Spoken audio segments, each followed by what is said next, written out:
રાજ્યની સરકારી કોલેજોમાં જગ્યા ખાલી છે। વર્ગ 1, 2 અને 3 માં અંદાજે 60% જગ્યાઓ ખાલી છે। ગૃહમાં પૂછાયેલા સવાલ પર સરકારનો જવાબ। વર્ગ 1 ની કુલ 534 જગ્યા માટે 316 જગ્યા ખાલી છે। વર્ગ 2 ની 1469 જગ્યાઓ માટે 193 જગ્યાઓ ખાલી છે, જ્યારે વર્ગ 3 ની 475 જગ્યાઓ સામે 300 જગ્યાઓ ખાલી છે। વર્ગ 4 ની મંજૂર જગ્યાઓ પૈકી 260 માંથી 201 જગ્યા ખાલી છે। વહીવટી કારણોસર જગ્યા ખાલી હોવાનો રાજ્ય સરકારનો સ્વીકાર છે।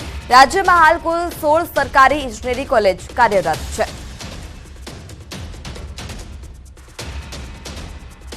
સમાચારમાં આગળ વાત કરીએ જૂનાગઢની, તો જૂનાગઢમાં ટ્રક પલટતા આગ ની ઘટના સામે આવી હતી અને આ આગમાં એકનું મોત નીપજ્યું છે। પંથલી રોડ પર સવારે ટ્રક પલટ્યો હતો। ટ્રક પલટી જતા આગ લાગી હતી અને તેમાં ચાલકનું મોત નીપજ્યું। કોલસા ભરેલા ટ્રકમાં આગ લાગી હતી। રાજસ્થાન પાસિંગની ટ્રકમાં આગની ઘટના સામે આવે છે। ટ્રક પલટી મારતા જે કોલસા ભરેલી ટ્રક હતી તેમાં આગ ભભૂકી ઉઠી હતી। વંથલી રોડ પરની આ ઘટના છે કે જ્યાં સવારે ટ્રક પલટી મારી હતી અને જે ચાલક હતો, ટ્રક ચાલક હતો, ડ્રાઈવર હતો, તેનું મોત નીપજ્યું।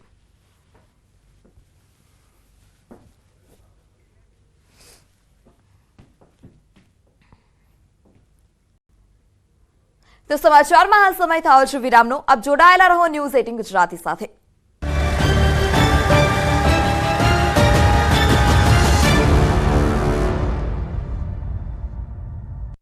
નેક્સ્ટ સ્ટોપ દરિયાઈ સીમામાંથી નશાના કારોબારનો પર્દાફાશ। અત્યાર સુધીનો સૌથી મોટો ડ્રગ્સનો જથ્થો પકડાયો। ભારતીય કોસ્ટગાર્ડ અને ગુજરાત એટીએસનું સંયુક્ત ઓપરેશન। પોરબંદર અરબી સમુદ્રમાંથી અત્યાર સુધીનો સૌથી મોટો ડ્રગ્સનો જથ્થો પકડાયો। 3300 કિલો ડ્રગ્સના જથ્થા સાથે 5 શખ્સોને સુરક્ષા એજન્સીએ ઝડપી લીધા। એનસીબી, એટીએસ, નેવી અને કોસ્ટગાર્ડ સહિતની સુરક્ષા એજન્સીએ સંયુક્ત ઓપરેશન પાર પાડી ડ્રગ્સના જથ્થા સાથે બોટમાં સવાર 5 ક્રૂ મેમ્બર્સની ધરપકડ કરી। ગત રાત્રિથી પોરબંદર એસઓજી ઓફિસ ખાતે ડ્રગ્સના જથ્થાની ગણતરીની કામગીરી હાથ ધરાઈ, જેમાં 3300 કિલો ડ્રગ્સનો જથ્થો હોવાનું સામે આવ્યું। કુલ અલગ અલગ 3 પ્રકારનું ડ્રગ્સ આવ્યું છે, જેમાં ચરસનો જથ્થો મોટી માત્રામાં છે। આરોપીઓને ડ્રગ્સના જથ્થા સાથે પોરબંદરમાં સ્પેશિયલ ઓપરેશન ગ્રુપની કચેરી પર લાવી સઘન પૂછપરછ શરૂ કરાઈ, જેને લઈ એસઓજી ઓફિસ પર ચુસ્ત પોલીસ બંદોબસ્ત ગોઠવી દેવાયો છે। કરોડોના ડ્રગ્સ મામલે એનસીબીએ કહ્યું કે આ એક યુનિક ઓપરેશન પાર પાડવામાં આવ્યું, જેમાં પહેલીવાર નેવી, એનસીબી, ગુજરાત એટીએસની સંયુક્ત કાર્યવાહી રહી। સમગ્ર ઓપરેશન બાતમીના આધારે પાર પાડવામાં આવ્યું તો કરોડોના ડ્રગ્સ મામલે પાકિસ્તાનનો હાથ હોવાની આશંકા પણ સેવાઈ રહી છે। ડ્રગ્સનો જથ્થો ઈરાનના ચાબહાર પોર્ટથી આવ્યાની સંભાવના છે। ડ્રગ્સ સાથે 5 વિદેશી નાગરિકોની અટકાયત કરાઈ છે, જેઓની પાસેથી 4 મોબાઈલ જપ્ત કરવામાં આવ્યા છે। ઝડપાયેલા ડ્રગ્સની કિંમત અંદાજે 1200 થી 1300 કરોડ હોવાની શક્યતા। ગુજરાતના ખેડૂતો પર મોટું સંકટ। ધૂળેટી પહેલા ઉડી શકે છે ખેડૂતોના ચહેરાનો રંગ। માર્ચની શરૂઆતમાં જ માવઠું ત્રાટકશે। અમદાવાદ સહિત રાજ્યના વિવિધ વિસ્તારોમાં છેલ્લા કેટલાક દિવસોથી સંકટના વાદળો ઘેરાયેલા જોવા મળી રહ્યા છે। વાતાવરણમાં આવી રહેલા પલટાને લઈ હવામાન વિભાગે 2 દિવસ કમોસમી વરસાદની આગાહી કરી છે। હવામાન વિભાગની આગાહી અનુસાર શુક્રવારે ઉત્તર ગુજરાત, મધ્ય ગુજરાત, સૌરાષ્ટ્રના કેટલાક વિસ્તારોમાં કમોસમી વરસાદ વરસી શકે છે, તો શનિવારે દક્ષિણ ગુજરાત અને સૌરાષ્ટ્રના કેટલાક વિસ્તારોમાં માવઠાની હવામાન વિભાગે આગાહી કરી છે।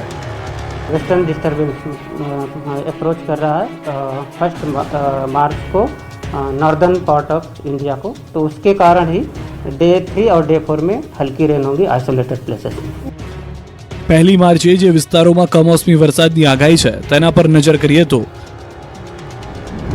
બનાસકાંઠા, સાબરકાંઠા, અરવલ્લી, મહીસાગર, દાહોદ, છોટાઉદેપુર, બોટાદ અને સુરેન્દ્રનગરમાં માવઠાની આગાહી કરવામાં આવી છે।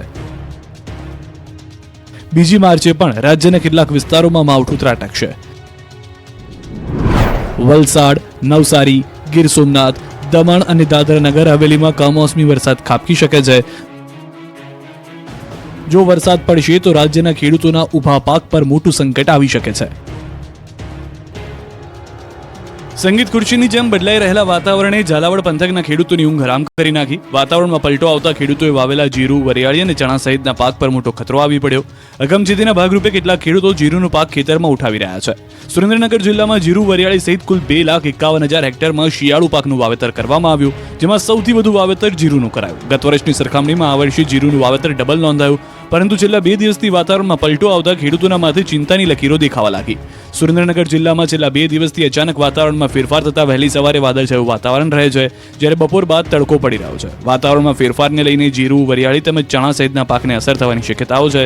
અધૂરામાં પૂરું કમોસમી વરસાદની આશંકાને લઈને જીરુના પાકમાં મોટા પ્રમાણમાં નુકસાન થવાની ભીતિ છે. જીરુનો પાક હજી તૈયાર થવામાં થોડા સમયની વાર હોવા છતાં વાતાવરણના ડરને કારણે ખેડૂતો દ્વારા હાલ જીરુનો પાક ઉપાડી લેવાની કામગીરી હાથ ધરવામાં આવી. જીરુનો પાક ઉપરાંત વરિયાળી, ચણા તેમજ ઘઉં સહિતના પાકમાં પણ ઓછું ઉત્પાદન થાય એવી ખેડૂતોમાં ચિંતા વ્યાપી છે. લીંબડી અમદાવાદ હાઈવે પર તેલ ભરેલા ટેન્કરનો અકસ્માત થતા તેલની નદીઓ વહેતી થઈ ગઈ. જે અંગેની જાણ થતાં લોકો ડોલ, ડબલા સહિતના વાસણો લઈને તેલ ભરવા માટે ઉમટી પડ્યા. લોકો હાઈવે પર ઢોળાયેલું તેલ ભરવા પડાપડી કરતા નજરે પડ્યા, જેનો એક વિડીયો ખૂબ જ વાયરલ થયો છે. ઉલ્લેખનીય છે કે લીંબડી અમદાવાદ હાઈવે પર અવારનવાર પૂર ઝડપે દોડતા તેલના ટેન્કરો પલટી ખાઈ જવાના બનાવો બનતા હોય છે. આવી જ એક ઘટના આજે સુરેન્દ્રનગર નજીક જોવા મળી હતી, જેમાં હાઈવે પર તેલ ભરેલું ટેન્કર અકસ્માતે પલટી ખાઈ જતા તેલની નદીઓ વહેતી થઈ. જે અંગેની જાણ થતાં લોકો ડોલ, ડબલા સહિતના વાસણો લઈને તેલ ભરવા માટે ઉમટી પડ્યા. અકસ્માતની આ ઘટનામાં ચાલક ઇજાગ્રસ્ત થતા તેને તાત્કાલિક અસરથી નજીકના દવાખાને સારવાર અર્થે ખસેડવામાં આવ્યો. બનાવને પગલે હાઈવે પર ટ્રાફિક જામના દ્રશ્યો જોવા મળ્યા. કતારગામમાં થયેલી કરોડોની લૂંટ મામલે મોટો ઘટસ્ફોટ થયો છે. લૂંટ મામલે ફરિયાદીએ 1.4 કરોડની લૂંટ થયાની ફરિયાદ નોંધાવી છે. આરોપીએ કારમાં સવાર 4 લોકોનું અપહરણ કર્યું હતું. પોલીસે સમગ્ર મામલે તપાસનો ધમધમાટ તેજ કર્યો છે. કરોડોની લૂંટ મામલે ફરિયાદી પણ શંકાના દાયરામાં છે. જોકે પોલીસ ફરિયાદમાં 1.4 કરોડની લૂંટનો ઉલ્લેખ થતા અનેક સવાલો ઉભા થયા છે. કતારગામમાં કરોડોની લૂંટ થતા પોલીસ પણ દોડતી થઈ ગઈ. આવકવેરા અધિકારીના નામે અપહરણ કરીને કરોડોની લૂંટ કરવામાં આવી. ફરિયાદી હીરાના વેપારીની ફરિયાદના આધારે સુરત પોલીસ અને ક્રાઇમ બ્રાન્ચની ટીમે તપાસ હાથ ધરી. ફરિયાદમાં જણાવ્યા અનુસાર લૂંટારૂ 2 કર્મચારીઓને બંદૂક બતાવી વરિયાવ રોડ પર ઉતારી દીધા હતા. મોડી રાત્રે વેટ ડભોલી બ્રિજ પાસે બિનવારસી હાલતમાં કાર મળી આવી હતી. કતારગામ વિસ્તારમાં આવેલી સજાનન ટેકનો પ્રાઇવેટ લિમિટેડ કંપનીના 4 કર્મચારીઓ લોકરમાં મૂકેલા કરોડો રૂપિયા લેવા માટે ઇકો ગાડીમાં ગયા હોવાની વાત જાણવા મળી છે. જોકે રસ્તામાં એક વ્યક્તિ ઇન્કમટેક્સની ઓળખ આપી આ ગાડીમાં બેસી ગયા બાદ ગાડીમાં રહેલા 4 વ્યક્તિઓને અલગ અલગ જગ્યા પર ઉતારી ગાડી લઈને ફરાર થઈ ગયો. જે બાદ કર્મચારીઓ તાત્કાલિક સુરત કતારગામ પોલીસ મથકે પહોંચવાની જગ્યાએ ક્રાઇમ બ્રાન્ચમાં પહોંચી લૂંટની ફરિયાદ નોંધાવી હતી. કોંગ્રેસ માટે લોકસભાની ચૂંટણી પહેલા જ ચઢાણ કપરા બનતા જઈ રહ્યા છે. કોંગ્રેસમાં હવે ઉત્તર ગુજરાતમાં વધુ એક મોટો ઝટકો લાગ્યો છે.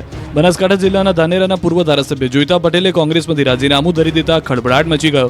જોઈતા પટેલ બનાસકાંઠા જિલ્લામાં મહત્વના આગેવાન ગણવામાં આવે છે. આ દરમિયાન જોઈતા પટેલે રાજીનામું ધરી દેતા કોંગ્રેસ માટે બનાસકાંઠામાં મોટો ઝટકો લાગ્યો છે. મહત્વનું છે કે જોઈતા પટેલ 3 વાર ધાનેરા સીટ પરથી ધારાસભ્ય બન્યા છે. તેઓ ટૂંક સમયમાં જ ભાજપમાં જોડાય એવી શક્યતા છે. જોઈતા પટેલે પોતાના રાજીનામામાં જણાવ્યું હતું કે હું ભારતીય રાષ્ટ્રીય કોંગ્રેસના પ્રાથમિક સભ્ય પદેથી રાજીનામું આપું છું, જે તાત્કાલિક મંજૂર કરવા વિનંતી છે. ગઈકાલે જ કોંગ્રેસના દિગ્ગજ નેતા નારાયણ રાઠવાએ પણ કેસરિયા કર્યા હતા. તેમની સાથે નારાયણ રાઠવાના પુત્ર સંગ્રામે પણ કેસરિયા કર્યા. લોકસભા ચૂંટણીને લઈને હવે સ્થાનિક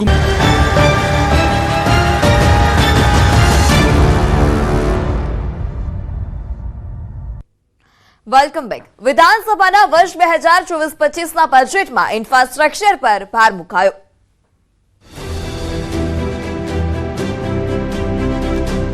વિકાસની વણથંભી વણઝારને આગળ ધપાવનારી ગુજરાતની ભૂપેન્દ્ર પટેલ સરકારે વર્ષ 2024-25નું ઐતિહાસિક બજેટ રજૂ કર્યું છે. રાજ્યના નાણામંત્રી કનુભાઈ દેસાઈએ વિધાનસભા ગૃહમાં 3,32,465 કરોડનું બજેટ રજૂ કર્યું હતું. પ્રધાનમંત્રી મોદીના વિકસિત ભારત એટ 2047ના સંકલ્પને સાકાર કરવાની રાહ પર ગુજરાત સરકારે આ વર્ષનું બજેટ બહાર પાડ્યું છે. પંચાયત ગ્રામ ગૃહ નિર્માણ અને ગ્રામ વિકાસના વિભાગ માટે કુલ 12,138 કરોડની જોગવાઈ. ગ્રામીણ વિસ્તારમાં વસવાટ કરતા લોકોના જીવનની ગુણવત્તા સુધારવા માટે સફાઈ, પાણી, આવાસ જેવી પાયાની સુવિધાઓ આપવાની સાથે સાથે ગ્રામ્ય સંસાધનોનું યોગ્ય સંચાલન અને માવજત માટે જરૂરી વ્યવસ્થા ઊભી કરવામાં આવશે. મહત્વાકાંક્ષી તાલુકા અને જિલ્લાઓમાં અંત્યોદય પરિવારોની મહિલાઓને તાલીમ અને નાણાકીય મદદ સાથે ક્ષમતાવર્ધન કરીને સશક્ત અને આત્મનિર્ભર બનાવી લખપતિ દીદી બનાવવા સરકાર કાર્યરત છે. પંચાયત ગ્રામ ગૃહ નિર્માણ અને ગ્રામ વિકાસ વિભાગ માટે 12,138 કરોડની જોગવાઈ. મનરેગા યોજના હેઠળ રોજગારી પૂરી પાડવા 1,309 કરોડની જોગવાઈ. પીએમ આવાસ યોજના ગ્રામીણ માટે 751 કરોડ, શહેરી માટે 1,323 કરોડની જોગવાઈ. માર્ગ અને મકાન વિભાગ માટે કુલ 22,163 કરોડની જોગવાઈ. બંદરો અને વાહન વ્યવહાર